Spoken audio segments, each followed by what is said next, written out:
اللہ دیکھتا ہے جب تم سجدوں میں تڑپتے ہو۔ اللہ جانتا ہے اس تکلیف کو جو تمہارے آنسوؤں کی وجہ بنی ہوئی ہے۔ وہ دیکھتا ہے جب تم دعاؤں کے لیے ہاتھ اٹھا کر خاموش ہو جاتے ہو۔ اللہ کو اندازہ ہے تمہارے ہر غم کا جس میں تم صبر کرتے کرتے تھک چکے ہو۔ اللہ تو ہر اس لمحے کی خبر رکھتا ہے جس میں تم آنسو پی جاتے ہو۔ یقین رکھو اللہ تم سے بہت قریب ہے۔ وہ غم دیتا ہے تو وہ خوشیاں بھی دے گا۔ وہ اگر تمہیں اس آزمائش میں ڈال سکتا ہے تو وہ دنیا بھر کی خوشیاں بھی نصیب کرے گا۔ تم مایوسی کی طرف نہیں جانا، بس صبر کرتے رہنا، وہ ضرور دے گا کیونکہ وہی تو دینے والا ہے۔ گہری خاموشی، اندھیری راتیں، بہتے آنسو اور تہجد کے طویل سجدے، کتنا آسان ہے نا میرے رب کی محبت حاصل کرنا۔ تمہیں کیا لگتا ہے جو دعائیں تم تہجد میں مانگتے ہو وہ قبول نہیں ہوں گی؟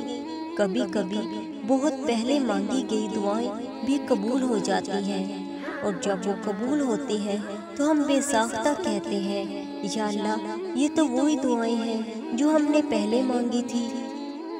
تو تم اللہ سے کہو گے اللہ کیا تمہیں یاد تھی میری پہلی والی دعائیں جو آپ نے اب قبول کی ہیں؟ ایک دن تم ان دعاؤں پر بھی یہی الفاظ کہو گے جو تم اب اللہ سے مانگتے ہو، اور اللہ کے لیے کن فرمانا کوئی مشکل کام تھوڑی نہ ہے۔ جب وہ کن فرماتا ہے تو پس ہو جاتا ہے اور چیز وجود پا جاتی ہے۔ وہ جو عرش پر جا کر تہلکہ مچا دیتی ہیں وہ ہے تہجد کی دعائیں۔ وہ جو اللہ سے مانگنے سے پہلے ہی قبول ہو جاتی ہیں وہ ہے تہجد کی دعائیں۔ اللہ کے لیے تہجد اتنی افضل ہے کہ جب تم رات کے آخری پہر اٹھ کر وضو کرنے سے تہجد کے آخری سجدے تک جو بھی تم اللہ سے مانگو گے وہ تمہیں نواز دیا جائے گا۔ جو چیز تم سے دور ہوگی اسے تہجد میں مانگ کر تو دیکھو، نہ مل جائے تو کہنا۔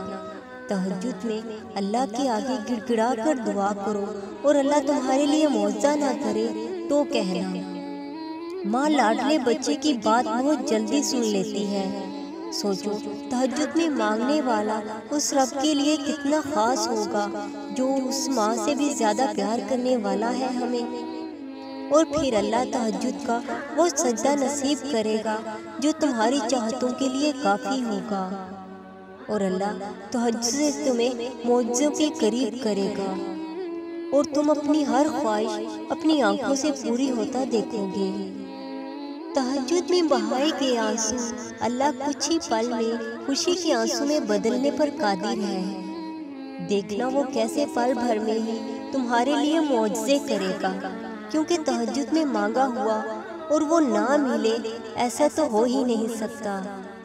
اللہ کے سامنے تہجد میں ایک بار گڑ گڑا کر تو دیکھو، وہ تمہاری نہ سنے ایسا تو ہو ہی نہیں سکتا، کیونکہ جو تہجد پڑھتے ہیں وہ اللہ کے لاڈلے ہوتے ہیں، اور اللہ تہجد کے لیے ان کو ہی اٹھاتا ہے جو اللہ کے بہت قریب ہوتے ہیں، ورنہ ہر انسان کو ایسی خوش قسمتی کہاں حاصل کہ وہ تہجد ادا کر سکے۔